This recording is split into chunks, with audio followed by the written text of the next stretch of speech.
Bonjour à tous et bienvenue dans ce 4e mois de notre périple dans le monde du XRP. Aujourd'hui, nous allons regarder le marché, voir si notre prudence était juste. Et puisque nous n'avons pas progressé dans l'évolution de la valeur du XRP, nous allons faire ensemble un audit sur l'entreprise et son jeton. Nous verrons ce que nous allons trouver et avoir une perspective claire sur l'avenir. Alors, à tout de suite.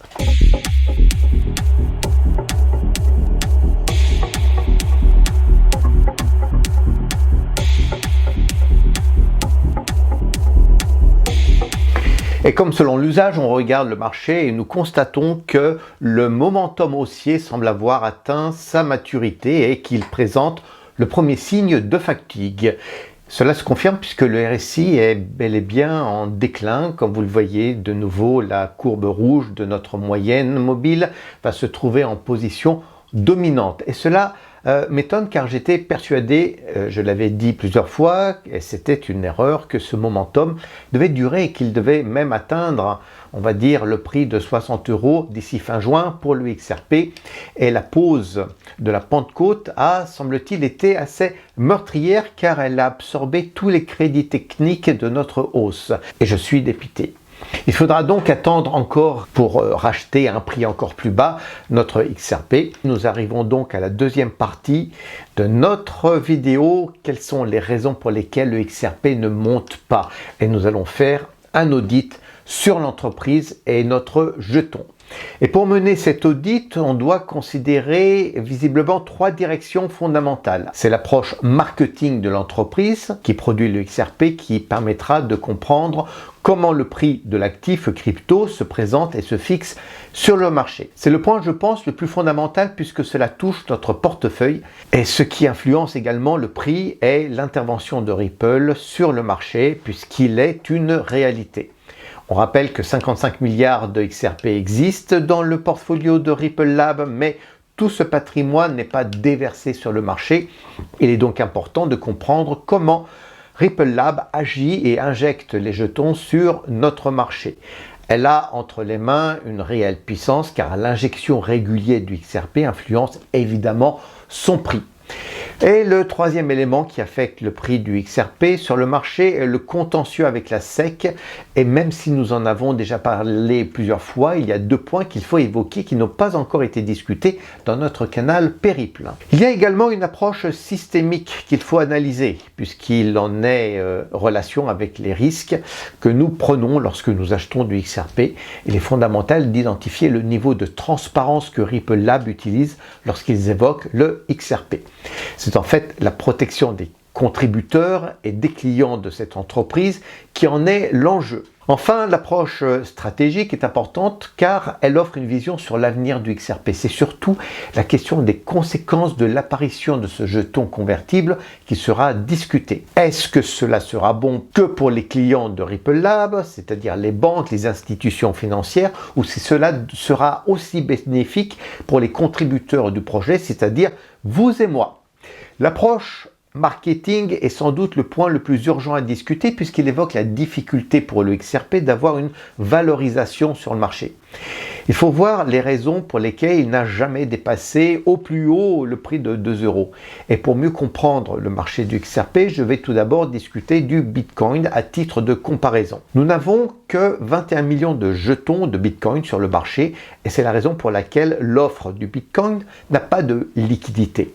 Dans le jargon, on appelle ça une offre inélastique. Ça veut tout simplement dire que l'offre est presque verticale. Donc, lorsque vous achetez du Bitcoin, eh bien, vous avez entre les mains un volume assez important en comparaison avec le XRP. Vous êtes donc quelqu'un qui peut facilement influencer le marché.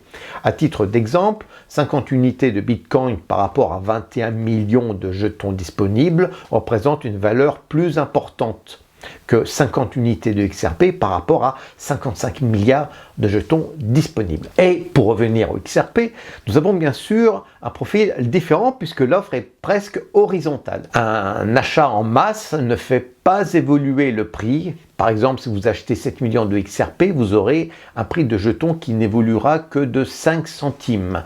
C'est ce que nous avons dit d'ailleurs dans la dernière vidéo lorsque on a discuté de la Pentecôte. Gardez à l'esprit que ce graphique, ce que je vous montre, est approximatif. Il n'a d'utilité que la compréhension de la mécanique de marché. Il n'est pas précis et il n'a l'utilité que de constater une petite volatilité sur le prix puisque c'est quelque chose de voulu par Ripple Lab. N'oubliez pas que le projet XRP s'est donné la possibilité d'organiser des transferts au moindre coût. Donc la valeur doit être préservée sur le marché.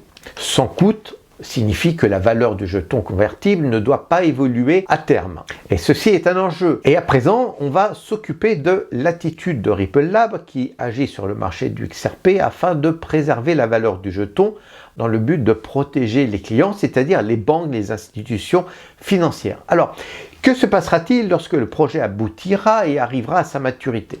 En fait, le XRP, c'est-à-dire vos contributions, serviront à nourrir le fonds financier de quelque chose qui n'est pas encore mis en place, c'est-à-dire le stablecoin, ce que j'appelle le jeton convertible.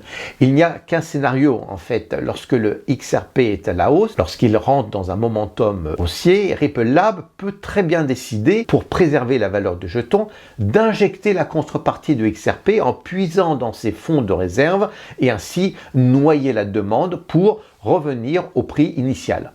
Alors même si ce graphique est comme pour l'autre approximatif, la mécanique est tout à fait comme celle-ci. Donc nous avons au départ un volume d'échange de 55 millions de jetons et après l'intervention, eh bien, nous en avons 65 millions. Et puis le dernier risque évoqué est le contentieux avec la SEC. Alors pour rappel, il y aurait 800 millions de dollars de pertes potentielles faisant suite au paiement de l'amende d'ordre. Vous savez que la SEC pose ce point devant les tribunaux. Moi, ce qui m'inquiète, c'est que cette amende d'ordre est réclamée parce qu'il n'y a pas eu de formalité faite lors de la création de l'entreprise. Alors la bonne nouvelle, c'est que sur un projet de 33 milliards de dollars, ceci est abordable et ceci est absorbable, sauf qu'il m'est difficile d'imaginer que le gestionnaire d'entreprise ait pu commettre une telle erreur et ceci démontrerait la présence d'un risque systémique sur l'entreprise. Et c'est quelque chose qui est rarement évoqué et qui pour moi est sincèrement réel parce que ça démontre en fait un manque de préparation pour le projet. Et à ce jour, je n'ai pas de réponse sur ce point-là. Pour quelle raison on s'imagine que le paiement de 800 millions de dollars est un obstacle pour la hausse du XRP. Donc le risque systémique est la protection du consommateur et parler de consommateur pour le XRP est pertinent puisque la justice américaine a confirmé que ceux qui utilisent le XRP sont des consommateurs puisqu'il s'agit de commodités en soi. Et en conséquence, nous avons donc deux acteurs sur ce projet. D'une part, les banques et de l'autre côté, les contributeurs. Vous avez compris que lors de l'intervention de Ripple Lab sur le marché, l'entreprise agirait un peu en fait comme une banque centrale sur sa monnaie. Les banques sont les destinataires du projet et les contributeurs sont donc soumis à la gestion du projet. Et par effet de ricochet, les banques ont donc une protection contractuelle tandis que les contributeurs n'ont pas de droit. L'absence de droit est constatée parce que la SEC n'est pas compétente pour discuter du XRP. Alors, que va-t-il se passer lorsque nous allons avoir un jeton convertible et disponible, apparaissant et sortant des tiroirs de Ripple Lab? On a une idée de ce qui peut se passer depuis le 4 avril dernier. Pour rappel, c'est juste un petit peu avant la décision de la SEC, eh bien Ripple Lab a le projet d'introduire un deuxième jeton qui sera convertible et ce jeton sera proposé aux banques et aux institutions financières pour la facilitation des transactions. Or, dans cette dépêche de presse, il y a une phrase qui a attiré mon attention. Il est dit que dans le monde des jetons convertibles, il y a un potentiel de mobiliser 2,8 milliards de dollars et le XRP pourrait en bénéficier. Mais c'est ici une surprise qui intervient puisque pour bénéficier de cette énorme somme, on nous dit qu'il faut négocier l'amende d'ordre qui est l'obstacle principal pour démarrer le projet. En fait, c'est une affirmation qui me semble biaisée. Je souhaite avoir tort, mais ça m'intrigue. Parce que bénéficier de 2,8 milliards de dollars sur un projet rend marginal l'amende d'ordre de 800 millions de dollars. Alors, pourquoi ça devient problématique, cette somme d'argent constituée par l'amende d'ordre ? Il y a ici un risque systémique sur la crédibilité du projet. Et une autre question qui vient également par ricochet, c'est comment peut-on bénéficier de cette énorme somme d'argent? On nous dit que les pays membres des BRICS seraient des clients pour le XRP.